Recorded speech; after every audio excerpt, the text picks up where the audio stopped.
Hi friends, എന്തൊക്കെയുണ്ട് വിശേഷങ്ങൾ? നിങ്ങളെല്ലാവരും സുഖമായിരിക്കുന്നു വിശ്വസിക്കുന്നു. അതോടൊപ്പം ഞാൻ സുഖമായിരിക്കുന്നു. ഇപ്പം ഞാൻ ഈ വീഡിയോയിൽ വരുന്നതിൻ്റെ മെയിനായിട്ടുള്ള കാരണം എന്ന് വെച്ച് കഴിഞ്ഞാൽ, നമുക്ക് യൂറോപ്യൻ യൂണിയനിലുള്ള ആൾക്കാർക്ക് നല്ലൊരു വേക്കൻസി വന്നിട്ടുണ്ട്. നല്ലതെന്ന് വെച്ച് കഴിഞ്ഞാൽ വെൽഡർമാർ, fabricator, hull fitter, structure fabricator, അങ്ങനെ നിരവധി ഒഴിവുകളാണ് നമുക്ക് വന്നിരിക്കുന്നത്. വെൽഡിംഗ് ഫീൽഡുമായിട്ട് ബന്ധപ്പെട്ട കാര്യങ്ങളാണ് നമുക്കിപ്പോൾ വേണ്ടുന്നത്. ടിഗ് വെൽഡർ ആണെങ്കിൽ കുഴപ്പമില്ല, അതേപോലെ മെഗ്ഗി മാഗ് അടിക്കാൻ അറിയാവുന്നവരാണെങ്കിലും കുഴപ്പമില്ല. നമുക്ക് എത്രയും പെട്ടെന്ന് നമുക്ക് ലിത്വാനിയയിൽ ആവശ്യമുണ്ട്, ആൾക്കാരെ ഒരുപാട് പേരെ ആവശ്യമുണ്ട്. തീർച്ചയായിട്ടും ലിത്വാനിയയിലുള്ളവരും പോളണ്ടോ അല്ലെങ്കിൽ പോർച്ചുഗലിലോ അല്ലെങ്കിൽ ഡെൻമാർക്കോ അങ്ങനെ എവിടെയുള്ള യൂറോപ്യൻ യൂണിയൻ ശെങ്കൻ കൺട്രിയിലുള്ള എല്ലാവർക്കും വേണ്ടിയാണ് ഞാൻ ഈ വീഡിയോ ചെയ്യുന്നത്.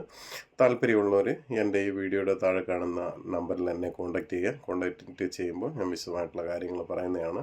ഇപ്പോൾ തൽക്കാലം നമുക്ക് നാട്ടിൽ നിന്നൊന്നും കൊണ്ടുവരുന്ന സാഹചര്യങ്ങൾ ഇപ്പോൾ ഇല്ല. തീർച്ചയായിട്ടും അതും ബിൽഡർ ആണെങ്കിൽ നമ്മളത് പിന്നീട് നമുക്ക് പറയാം. ഇപ്പം നമുക്ക് വേണ്ടതെന്ന് വെച്ച് കഴിഞ്ഞാൽ യൂറോപ്പിൽ ഉള്ളവർക്ക് മാത്രമാണ്. ഓക്കെ, ഞാൻ ഇനി അടുത്തൊരു വീഡിയോയിൽ വരുന്നവരെ നിങ്ങൾക്ക് എല്ലാവർക്കും നല്ല ശുഭദിനം നേരുന്നു. ബൈ.